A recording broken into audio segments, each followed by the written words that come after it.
Is an Apple Home the best way to go? The simple answer is yes. Now, if you'd like to know why, I will share with you 5 reasons why I think it's better than going with Google or Amazon. Now, I don't just want to get into HomePods and the smart home. I think there's so much more beyond that. So I want to talk about the Apple TV too, and how both the HomePods and Apple TV bring more value to your home. So we'll dive into the entertainment side and how it goes beyond the smart home. We'll talk about how it works into the Apple ecosystem, because ecosystem is important. And we'll talk about the smart home and some of the benefits an Apple Home brings. Now make sure to stay to the end, because I'll also talk about what some of the Apple Home and Siri lack, because it's not all roses there. Now, if you're new to the channel, welcome. Here I talk about the latest in tech and help you make smarter choices, along with how to do more with that tech. If that's something you're into, or you like Apple or the smart home, definitely make sure to subscribe. Now, before we dive into reason number 1, I want to let those of you who are new here know that in the beginning of my channel, I did over 100 videos on Echoes and Alexa, so I know it well. I've been using the Apple TV since the 2nd generation. It came out in 2010. I bought the HomePods when they first came out and grew with them, and eventually moved my smart home and everything else over to the HomePods. Today, I barely use my Echoes and Alexa. Reason number 1 to go with an Apple Home is that it goes beyond the smart home. Originally, Apple had HomeKit, which was all about the smart home. Now you have the Apple Home that encompasses smart home control, the entertainment side of things, and even lifestyle features like communication and health features. With the Apple TV, you can stream any of the streaming services because everything comes to the Apple TV. You can play Apple Music on your TV. One of the new features coming to OS 26 is being able to use your iPhone and do karaoke on your Apple TV, which I sing way too bad to ever try that. You also have Apple Arcade, which opens up a bunch of games that you could play right on the Apple TV. There are the workout features, so you can connect your Apple Watch and do one of the many different workout options and have your heart rate and other metrics show up right on the screen and sync into your health app.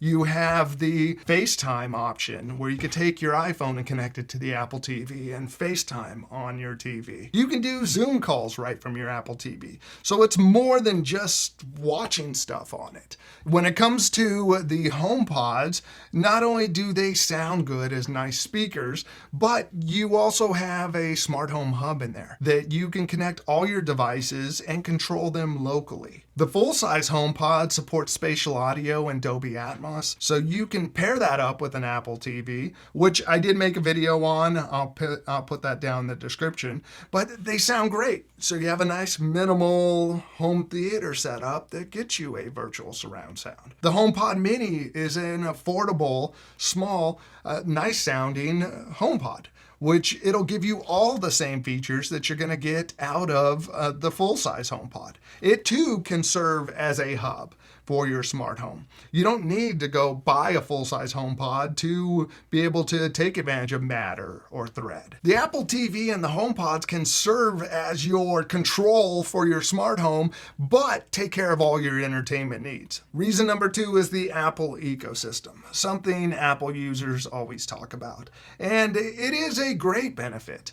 You know, it's nice to be able to use the Apple TV and have it integrate across all your devices. Every Apple device at this point now has the Apple TV app. So you see all of your content right there. You can pick up where you left off easily. A great thing about the HomePod and how it works within that Apple ecosystem is you can access information from native Apple apps. I use the Notes app all the time. I can add things into Notes. I can hear my notes. I can create calendar events or hear what's coming up. One of my favorites is being able to respond to messages and not have to use my phone or another device. I can take incoming calls and answer them right on my HomePod. There is so much you can do because it works within a larger ecosystem. Something that the Echoes and Amazon can't do. It has its own ecosystem, but it's separate from if you're an Apple user, it's just outside of that ecosystem. It'll never integrate. If you're an Android or PC user, it's never going to integrate into that. One of the things I really like is that all my Apple devices have the same home app. I can control my smart home from any device I have using Siri. I even have that app on my Apple Watch. So I can see my smart cameras or my video doorbell right on my watch. I can pick up my phone and ask Siri to trigger a scene or to turn on my TV for me. I'm not limited to just smart speakers because it is part of a greater ecosystem that has a very unified experience. I think the way that it works within the Apple ecosystem and the way Apple has brought the Home app to all their devices just creates a great experience that you're not going to get from Google or Amazon. Reason number 3 is that it's a very easy and intuitive thing to use. When it comes to the Apple TV, it looks like an iPhone or an iPad screen. There's all your apps. You can create folders. Nice and easy. If you launch into the TV app, you're going to see the same thing on any of your other devices.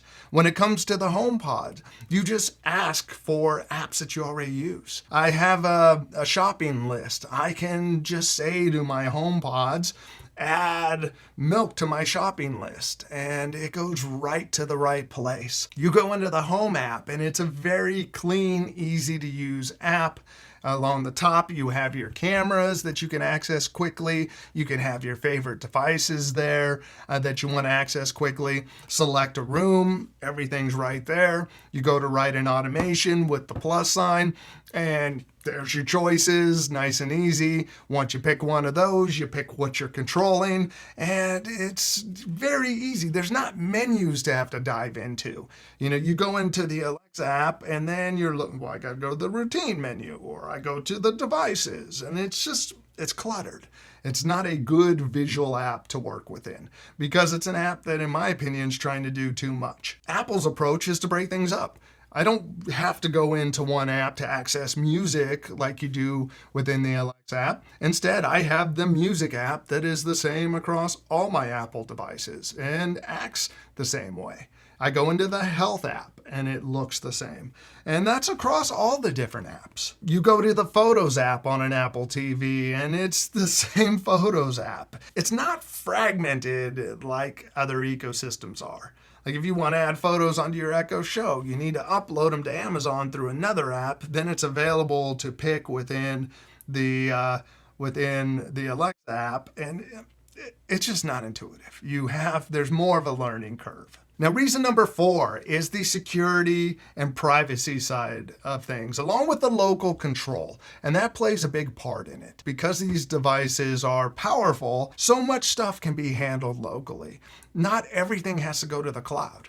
When it comes to the smart home, all your devices are being talked to by the hub, whether it be an Apple TV, a HomePod, a HomePod Mini. Any of those things can be the hub for your smart home. So why does your smart bulb need to go online, go to a cloud service, a third-party service to do everything? That's not the most secure way of doing things. And local control is so much faster and doesn't require an internet connection. Your internet goes down and you still can control all your Apple Home. It's nice not having to rely on the cloud and talking to third-party services just to make devices in your house work. Apple puts a nice wall up to keep a lot of stuff happening locally, which is something that the Echo 4th generation used to be able to handle certain requests locally. But Amazon did away with that. And now everything you do within the Echo ecosystem, it all goes to a cloud, which I'm sure it's all being logged. And yeah, Reason number 5 is the smart home options. I just think that an Apple Home is so much better for the smart home control. Not even beyond that local control, it is the different options in there. There's a dedicated home app that allows you to access your devices quickly and to control everything within it. It's easy to make scenes and dial in colors and get things just the way you want and never have to go to a third-party app. I never use third-party apps other than for initial setup if needed. When I was trying to create stuff within the Alexa app, it's clunky.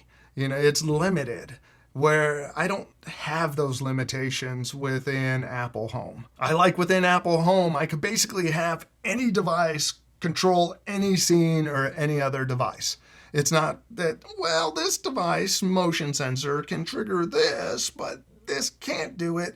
No, it's anything you want. Flip on a switch and it turns all the lights pink. It doesn't matter. It can control anything. If you're starting an Apple Home, it's the best time to start because of Matter and Thread. It used to be that you were very limited by HomeKit devices. They tend to cost more because they had to be certified.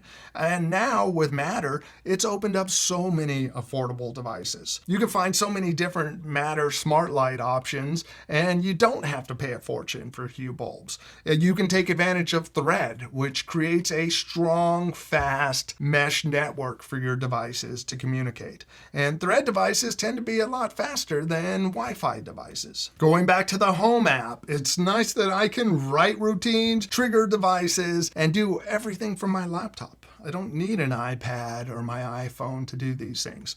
If I want to call up stuff again, I can just launch that Home app and bring up my cameras. Who's at the front door? I can check it right there. There's some of the advanced options in there when it comes to things like being able to use your location. You have options where you can have it based on anyone being in the house. So if my wife is here, it's not going to turn off all the lights. But if my wife and I are both gone, then it can turn off the lights. There's advanced camera options, like being able to pick how a camera reacts when people are home.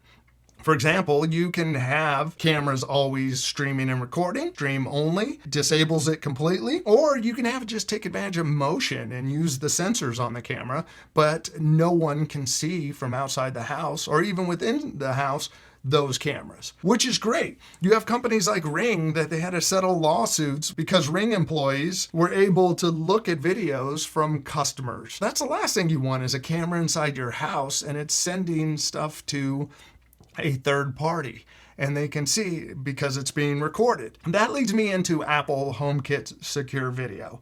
To me, this is the way to go.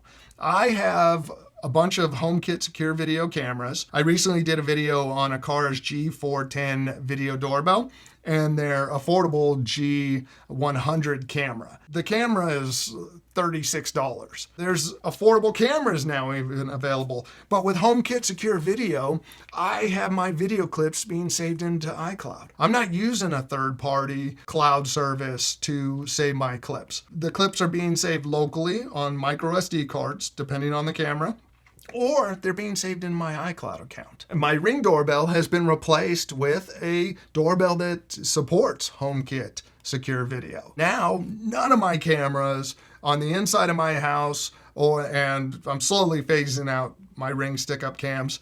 So most of my cameras outside the house now don't send anything to another cloud service. Another benefit of using cameras within Apple Home is they pop up on our different Apple TVs. And on the Apple TV, I could pick which cameras pop up. And here I have any camera when it goes off and detects motion will pop up on my screen. I like that my video doorbell can take advantage of my HomePods and use them as chimes. I've picked certain HomePods that will serve as chimes. I don't want the ones in here to be a chime. So if I'm recording something, I don't want a loud chime going off because someone rings the doorbell. I don't need to rely on my phone to notify me if someone rings the doorbell. And going back to the Apple TV, I like that you can access home devices within the Apple TV. So I can call up a camera at any point. And if I select a camera, I can control any devices within that same room. Now let's get into some of the disadvantages.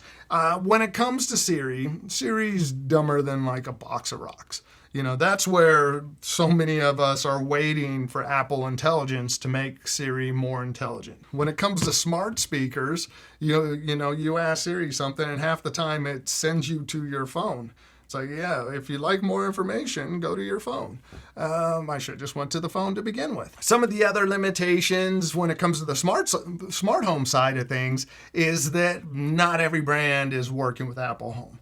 But that is slowly changing, or actually quickly changing, because of Matter devices. Pretty much everything now needs to support Matter, and that makes it so you can use it with Apple Home. Third-party support is another problem when it comes to HomePods. You really can't link much in the way of third parties. So when it comes to streaming music, you can't link your Spotify account to a HomePod. But Apple has AirPlay. So you can start an Audible book and just bring it over to the HomePod and transfer the music there. You could take advantage of AirPlay and start playing a video and send it to the Apple TV. Open up Photos, send that to the Apple TV. There's workarounds for the media side of things when it comes to the HomePod. But third-party integration is horrible. And that's really... those are the biggest limitations to me. For some people, if you're in the Android PC ecosystem, you can't really work an Apple Home into your setup, which actually you can. If you have an iPad, you can set up an Apple Home. You don't need anything but an Apple ID to get an Apple TV going. With HomePods, though, you can do the whole setup and control right through the Home app on an iPad and take advantage of the Apple ecosystem. Now, are you an Apple Home user? And if so, what are your favorite features about the Apple Home? Let us know in the comments. Now, if you're not an Apple Home user, are you thinking about getting one? Is there some feature that you're interested in trying out, whether it be an Apple TV or a HomePod? Let us know in the comment section. Now, if you made it this far, please consider subscribing and check out future videos. If you can, give this one a thumbs up. It definitely helps the channel out. If you really enjoyed this video, think about becoming a channel member. It helps support the channel, but you also get member-only content. You have the member-only Discord, you have live streams and videos for members. So next, check out one of these videos over here. There's good stuff there. Thanks for watching. Bye.